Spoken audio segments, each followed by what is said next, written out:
겨울 앙상한 가지 나무에 그리 행복감을 주지 못합니다. 예전엔 앙상한 나무 가지를 보면 허무감이 스며들곤 했는데 지금은 앙상한 가지와 더불어 살아 서로 열눈이 깊어져 조용한 정적 속에 걷는 발자국 소리 정감이 납니다. 산행하면서 앙상 가지에 길 들려지는데 많은 세월이 걸렸습니다. 그것은 그렇고 자생과 흔적을 찾아야 합니다. 산길과 주변을 살피니 청꽃나무 시방을 찾았습니다. 청꽃나무 꽃색과 줄기만 변했을 뿐 부서지지 않는 모습입니다. 청꽃나무는 나무의 밑부분만 목질일 뿐 겨울에 말라 죽어서 풀로 분루됩니다.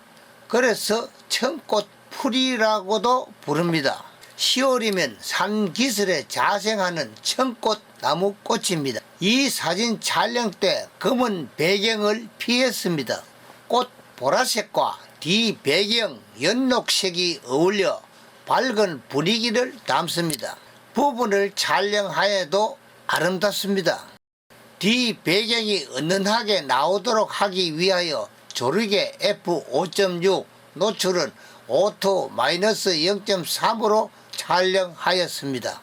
촬영 이후 노출 오토 -0.3에서 다시 -0.7로 설정하고 콘트라스트 값을 카메라 설정 플러스 마이너스 0에서 플러스 1로 올려 촬영하여 보니 꽃색이 진하고 뒤 배경이 선명하게 나왔습니다. 부분 촬영은 더 근접하여야 하고 조리개 심도 관계 때문에 조리개 f5.6에서 f8 이상 설정하여 청꽃 가까이 갑니다. 청꽃 가까이 갈수록 심도가 약해지니 조리개를 조금 더 조입니다. 벽과에 속하며 다년생 식물인 억새 촬영을 푸른 하늘이 좋아 카메라 앵글을 낮추어 푸른 하늘을 배경으로 촬영합니다. 지금 사진도 괜찮지만 푸른 하늘을 조금 더 진하게 하고파서 노출 오토 -0.3에서 -0.7로 내려서 촬영합니다. 푸른 하늘색이 조금 더 진합니다.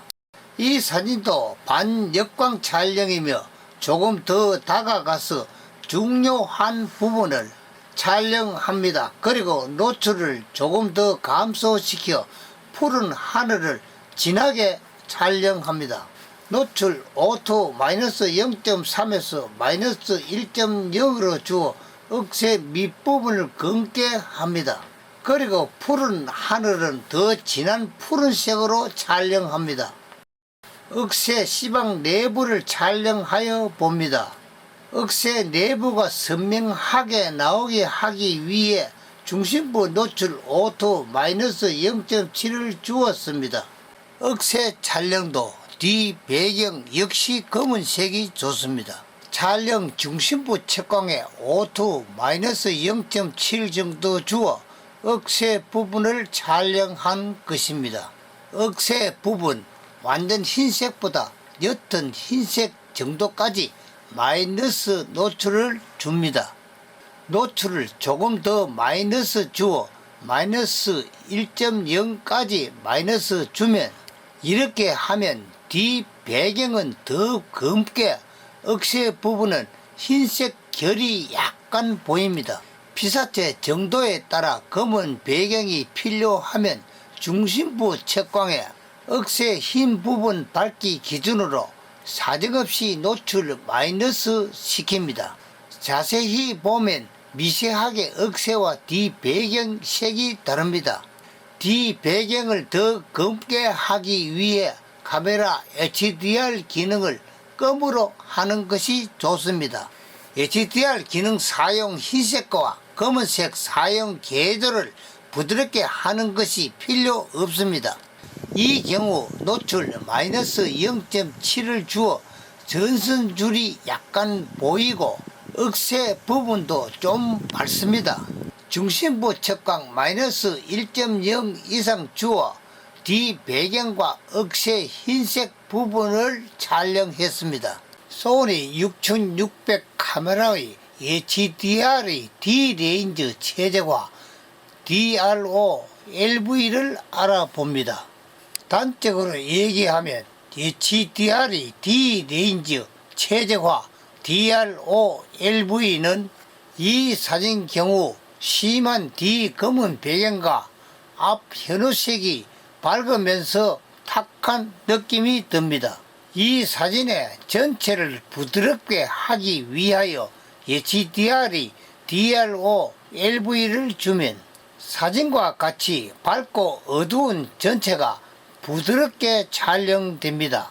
그러면 카메라 HDR의 D렌즈 최적화의 기능을 알아봅니다.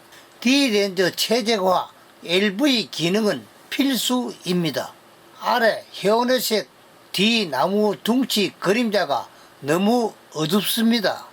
카메라 설정 D렌즈 최적화 오프된 상태에서 지금 촬영한 사진입니다. D 그림자와 꽃색 밝기 대비를 부드럽게 하고 싶고 선명하게 촬영하기 위하여 D렌즈 최적화 기능을 씁니다. 지금 사진은 카메라 D렌즈 최적화를 오프시킨 사진입니다. 소니 카메라 같으면 HDR의 D렌즈 최적화 LV3를 주면 이렇게 D렌즈 최적화 오프한 사진과 HDR D렌즈 최적화 LV3를 준 사진이 검은 D 배경이 부드럽게 나오며 선명도도 감성을 바꿉니다. 지금 모든 카메라가 DRO 비슷한 기능이 모두 있습니다.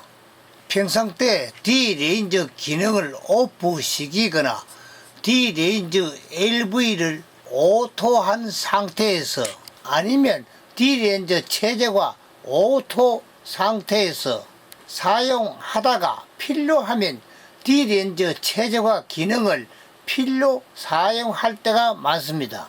이 D렌즈 최적화 기능은 카메라 촬영 후 필요 없으면 카메라 D렌즈 최적화 기능을 본래 위치 D렌즈 최적화 오프로 되돌려 줌이 좋습니다. HDR 기능은 사진의 밝고 어두운 차이가 심하고 명확한 것을 밝고 어두운 궤도를 부드럽고 그리고 살리고 부드럽게 하는 기능입니다.